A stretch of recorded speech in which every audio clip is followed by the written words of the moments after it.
that things in this world are happening fast and quick. And if we're not careful, we can fall away from God and into the ways of the world. We have to be careful. We've got churches that are full-blown following the ways of the world and calling themselves churches. They're just, I don't understand how they can get away from what the Bible is teaching and follow off into the wild blue yonder with some people. Because it's the quote-unquote woke thing to do. But we're going to be in Daniel chapter 3 tonight. It's a lot of verses.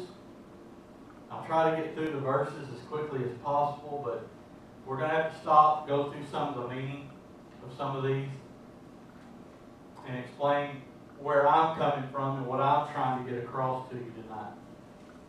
It's an old story. We learn these as kids. But the reason this Bible is what we call a living Bible is because we can take what it says and extract different meanings out of it for different times. It still says the same thing. It's still the same things were done, but we can get something else out of it. It means something else to us. Starting in verse 1, it says, King Nebuchadnezzar the king made an image of gold whose height was 60 cubits, and its breadth was thereof 6 cubits. He set it up in the plains of Dura, in the province of Babylon. And anybody that's into really detail, that's about 90 foot tall and 9 foot across. That's a big statue. It says, Then Nebuchadnezzar, the king, sent together princes, governors, and captains, the judges, the treasurers, the counselors, the sheriffs, and all the rulers of the provinces, to come to the dedication of the image which Nebuchadnezzar the king had set up. The principals, the governors, the captains, the judges, the treasurers, counselors, sheriffs, and all the rulers of all the provinces were gathered together unto the dedication of the image that Nebuchadnezzar the king had set up. And they stood before the image of Nebuchadnezzar. They stood before that image, the image that Nebuchadnezzar had set up. Then the herald cried aloud, To you it is a commandment, O people, nations, and languages, that at the time you hear the sound of the cornet, flute, harp, sackbut, psaltery, dulcimer, and all kinds of music, ye fall down and worship the golden image that Nebuchadnezzar the king hath set up. Those and whoso falleth not down and worship shall the same hour be cast into the midst of the burning fiery furnace. I'm going to stop there for just a second. Now, where did he get the idea to bring this image out? It wasn't another God telling him. It doesn't say what the image was even of. It just says a golden image. So it could have been a golden image of King Nebuchadnezzar himself. And he wanted all the people to worship him. Not saying that's what it was, but it's what it could have been. It's not important what it was. But in our day and time today, we've got a lot of golden images going up. Not literally. But we've got a lot of people saying this is what we need to worship. And this is what we need to be taken care of. Forget God. Forget all this stuff over here. Forget your family values and the family the way it is. We need to set things up pro whatever it is. I could name a lot of things tonight. I'm going to try and stay away from anything inflammatory, I guess you could say. But it could be a lot of things. We've got a lot of people pushing their own agendas and none of them line up with God's. So we have to be careful, because anything that we put in front of God can be that golden image of Nebuchadnezzar. Anything. Money, our jobs, whatever it is. It don't have to be an image. It can be anything that takes the place of God. It says, therefore, at that time, when all the people heard the sounds of cornet, flute, harp, sackbut, psaltery, and other kinds of music, all the people, the nations, and the languages fell down and worshipped the golden image that Nebuchadnezzar the king had set up. Wherefore, at that time, certain Chaldeans came near and accused the Jews. They spake and said unto King Nebuchadnezzar, O king, live forever. Thou, O king, hast made a decree that every man that shall hear the sound of the cornet, flute, harp, sackbut, psaltery, dulcimer, and all kinds of music should fall down and worship the golden image. And whoso falleth not down and worship, that should be cast into the midst of the burning fiery furnace. Now here's where they get to the point. It says, there are certain Jews whom thou hast set over the affairs of the province of Babylon, Shadrach, Meshach, and Abednego. These men, O king, have not regarded thee. They serve not thy God, nor worship the golden image which thou hast set up. You've always got those people, no matter where you're at, that are out to cause trouble. And just like in today's time, they're out for the Jews. They're still doing it. Don't look at us, what we're doing. Look at them. They may not have fell down and worshiped either because they thought it was stupid. But hey, don't look at me. Look at them over there. It's just one of those things. I mean, we've got to look real close anymore to tell the truth and what's really going on around the world. Because you've got people lying to you left and right. And there's going to come a day when we're going to end up in a situation like this, if we're not already. We already can't share the gospel on our jobs. And nowadays, if you try to do it in public, you're labeled a racist or mean. And you just hate people because of what our God teaches us. And we're already dealing with some of this. We haven't quite got to the fiery furnace yet. But what happens when we do? Are you going to be able to stand and say, which I haven't got that far yet. I'm getting ahead of myself again, but are you going to be able to stand and say, I'm not going to worship your God or what you want me to worship? Let's see.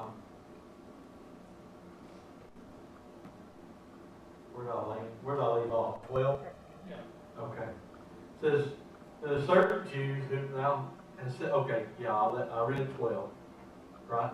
Yes. Okay. So then Nebuchadnezzar, in his rage and fury, commanded to bring Shadrach, Meshach, and Abednego. Then they brought these men before the king. Nebuchadnezzar spake and said unto them, Is it true, O Shadrach, Meshach, and Abednego?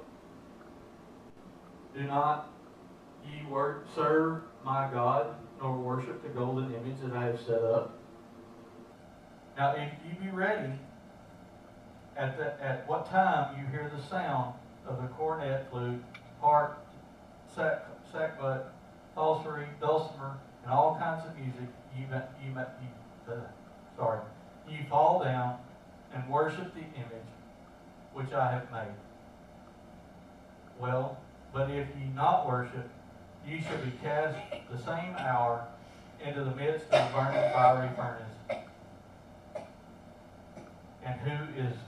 And here's where it gets ugly to them, kind of. It's like, and he says, who is that God that shall deliver thee out of my hand? He's questioning their God. He's questioning what they believe. Here he is, he set up an image to worship that has nobody behind it except for him, an earthly man. And he's questioning the Almighty God of who's gonna deliver you from me. It's a threat. He's threatening them with their lives, basically. Now listen how strong their faith is to know what they say. Shadrach, Meshach, and Abednego answered and said to the king, O Nebuchadnezzar, we are not careful to answer thee in this matter. Now that means we don't have to take the time to think about your proposition. We already know the answer. We don't have to be careful about what we're fixing to say. It says, if it be so, our God whom we serve is able to deliver us from the burning fiery furnace.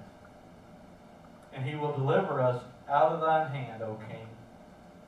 But if not, be it known unto thee, O king, that we will not serve thy gods, nor worship the golden image which thou hast set up. Now that's flat telling the king, I'm not doing what you're asking me to. They don't know what God's plan is. They don't know unless God comes to them ahead of time and said, look, if you get in trouble, I'm there. Which he's telling us that already. But unless they knew ahead of time to be bold, and God told them to be bold, they're being bold anyway. Their fear of God is more than fear of what a man can do to them, including this fiery furnace. And as Christians, our fear of God should be more than what the fear of man tells us. Even Jesus said you should fear the one that can take your soul more than you should fear the man that can take your life. That's paraphrasing. That's not word for word. But that's what he means.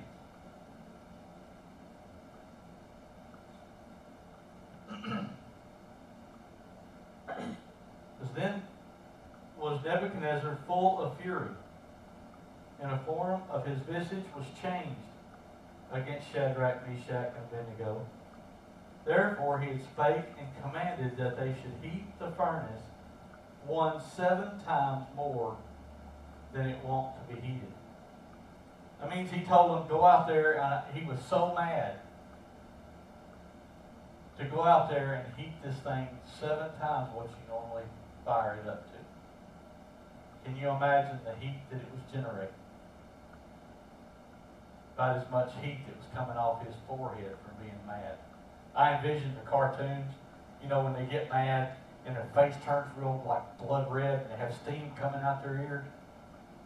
Kind of what I envision Nebuchadnezzar being right now. He is mad. He is hot. Says, and then he commanded the most mighty men in the army to bind Shadrach, Meshach, and Abednego, and to cast them into the burning fiery furnace. Then these men were bound in their coats, their hosen, and their hats, and the other garments, and were cast into the midst of the burning fiery furnace.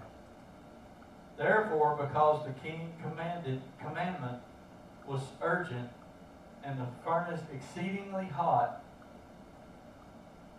the flame of the fire slew those men that took up Shadrach, Meshach, and Abednego. Now can you imagine it being that hot that when they opened the doors, it didn't hurt Shadrach, Meshach, and Abednego, but it killed the soldiers throwing them in. It was that hot already.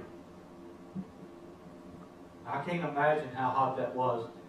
If you've ever been next to a roaring campfire or a bonfire or a big, huge fire, I know I built a couple, not built, but in burning brush piles at my house. I've had fires that were scary hot. So I can't imagine how hot it would have to be to kill a man instantly. But it still didn't, even though, and to throw somebody in the furnace, you've got to be right there with them. You've got to be up close.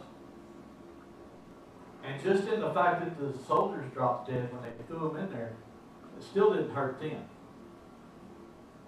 Well, we're going to keep reading this 23. It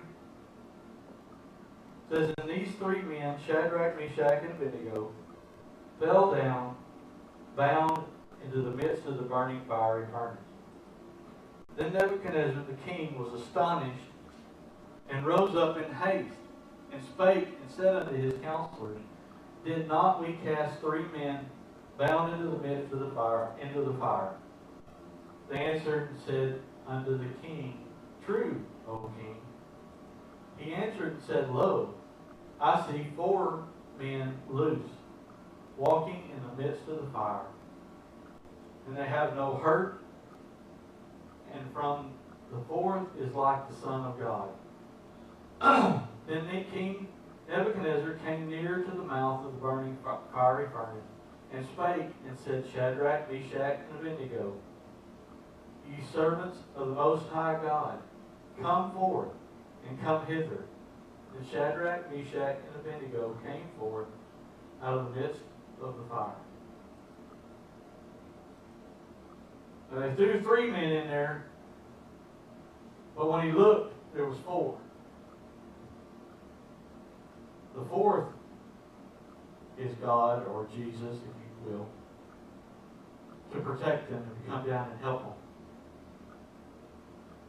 Now, they didn't know what the Holy Spirit was back then. I don't know. They didn't have Him living within them like we do. When we get into troubles and we get into sorrows and the things that we have going on in our lives, He's always there. If you have your focus in the right way, you'll hear His voice.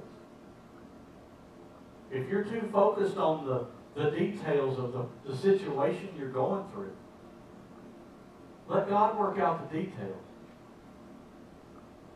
You focus on Him and what He wants you to do. When you get into certain, that's what they did. They were focused on what God said, and it was one of His 10 commandments that said, thou shalt have no other gods before me.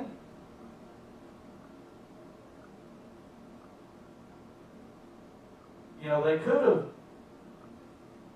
knelt down and been quiet, not really worshipped, you know, the God, just kind of went along to be nice, to keep from getting in trouble. But when people are asking us to do stuff that is not godly,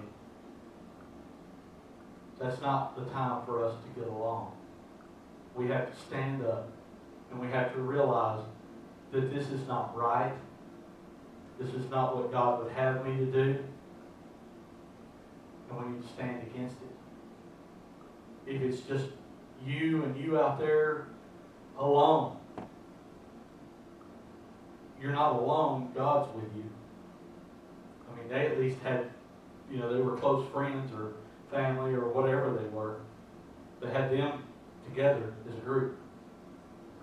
And they decided, we're not doing this. And I'm sure they weren't the only Jews in Babylon. They had brought other Jews from Jerusalem and Judea over.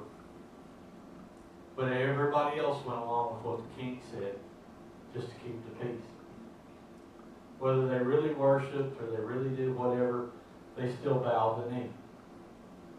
But that's not what God wants us to do. It's not what God would have us to do. It's to go through those motions. A lot of what's wrong with this country today is our Christians have been so beat down that they don't want to stand up anymore. They let it go. They let it creep its way into churches and destroy the churches because sin has creeped in. And for the most part, it's really not destroying the churches. Those are the ones that are flourishing. Because that's where people want to be, where they don't notice you, they don't know what you're doing, they don't ask you to change. They don't ask you to be accountable. They don't ask you to be a part of God's family. They let you walk in the door, get to feel good, and walk right back out. And never ask you to change your life or give your life to God. Or let Jesus save your soul. I listened to a deal yesterday, I think it was. This just kind of hit me. I was listening to a former comedian and an actor talk. And they were talking about how in their early life they were either atheists or agnostic, and they didn't believe in God, and they didn't want to have anything to do with it. And the comedian was the one being interviewed, and he said, I met this guy on the golf course, and he would just throw little things out about God. Are you saved? Just every now and then. And they become real good friends. They talked. And he started sending him tapes of messages. And he just kind of stuck them in a box. But when it finally got to a point where he lost his family, lost his kids, his wife left him, and he just felt like, well, why am I even still here? What am I doing? He decided, I guess God talked to him and said, get one of those tapes.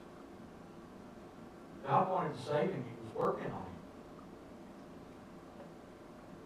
And he ended up getting saved. He went to church with this guy. He realized after all that time that God was after him. And I don't know how this fits into the message, but it's amazing that somebody can sit there in one sentence and know that God is not real and he don't want to have anything to do with him if he is. And then God works on him and changes his life. And when he got his life changed, he went back to his wife, they worked things out, and they're still together. You can't tell me that there's not a God. Because that stuff doesn't happen all by itself. There's no way that happens by itself. For somebody to change their life and take it 180 degrees, go the other direction. And when we do these things, and we stand up for what God would have us to stand up for, it helps our witness to be seen. The God that's inside us. If Shadrach, Meshach, and Abednego had not stood up and said, King, we will not do this, even if it means us dying, that's basically what they were saying. God can deliver us, but if He don't, we'll die. Because if we die, we're going to be with Him. We'll just better there than here. But they didn't give Him a choice. We're not doing it. And as Christians in today's world, it gets harder and harder and harder to just flat say, we're not doing that. We have things, and I know I said I'm not going to get political, but we've got political parties here and here, and we've got news, and we've got just things that are just bombarding us everywhere. And they want us to give up our God for earthly things that don't matter. That just don't matter. When we've got a God in heaven that died on the cross to save us. He gave His life for us. And He asked you for yours.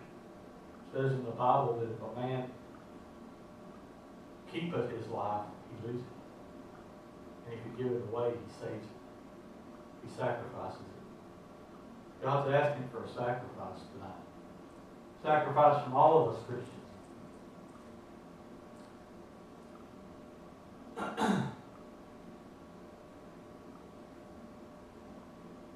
It says, and the prince, the governors, and captains, and king's counselors being gathered together, saw these men, upon whose bodies the fire had no power, nor was a hair of their heads singed, neither their coats charred, nor the smell of fire had passed you imagine walking into a fire? I can't even build my own fire and not have the smell of smoke on me, much less walk through the fire. And the only thing that was burned was the ropes that held them bound. They were fully dressed and not one part of their clothes was singed. A miracle.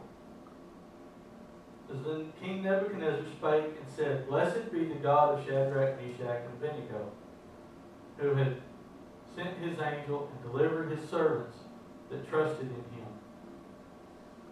and have changed the king's word and yielded their bodies, that they might not serve nor worship any god except their own God. Therefore I make the decree that every people, nation, and language which speak anything amiss against the God of Shadrach, Meshach, and Abednego shall be cut into pieces, and their house shall be made into a dunghill. Because there is no other God that can deliver after this sort. Then the king promoted Shadrach, Meshach, and Abednego and in the province of Babylon. Now he'd already promoted them once. And people told on him. Now he's promoting them again. But you'll find if you read on in Daniel that Nebuchadnezzar never learns. You would think after this, he would fully submerge himself in the worship of God Almighty. But he doesn't. In chapter 2, the previous chapter, God had given him a dream. And God had laid something on his mind, and nobody could interpret it.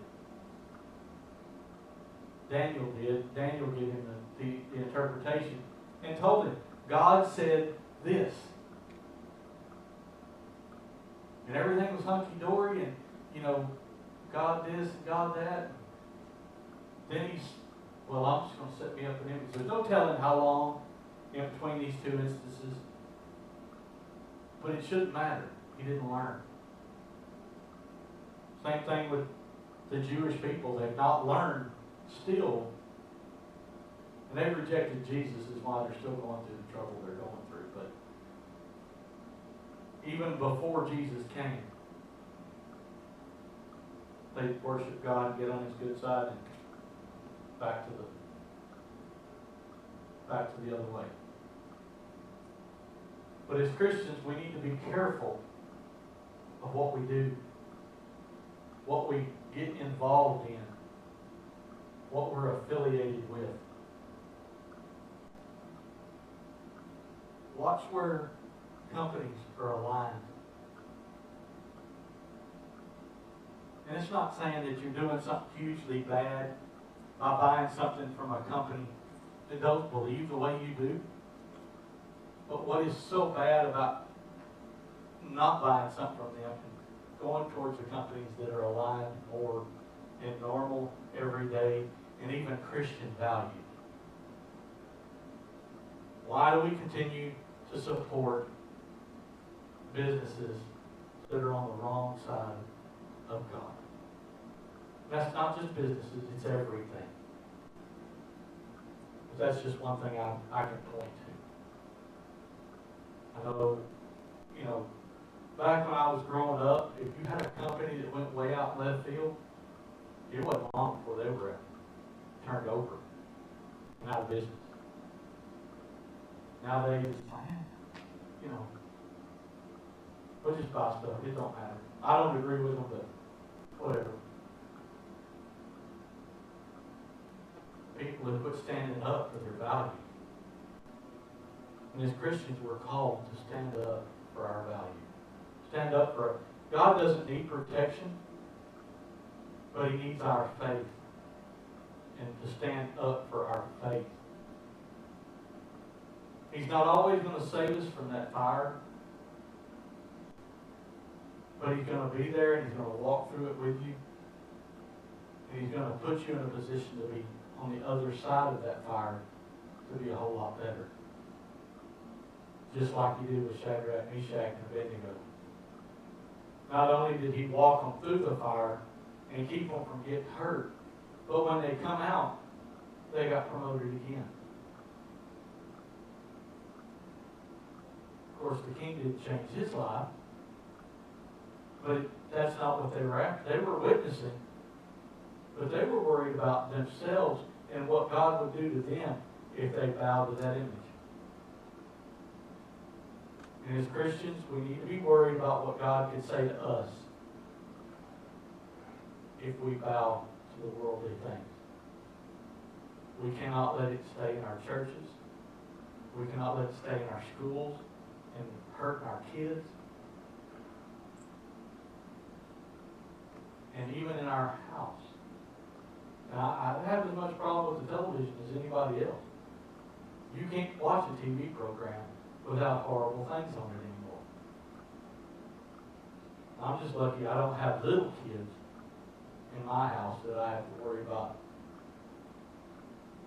being an influence on.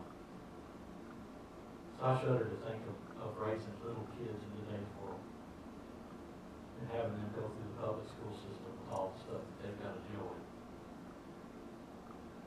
But we have to, as Christians, be careful of what we're allowing in our lives, what we're bowing the knee to, proverbial, what we're allowed to hang around in our lives.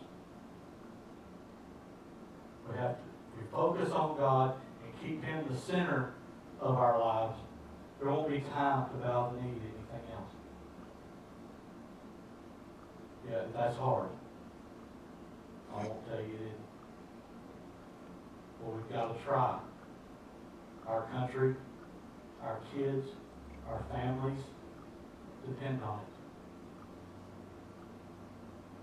We have to get our lives right to have other people see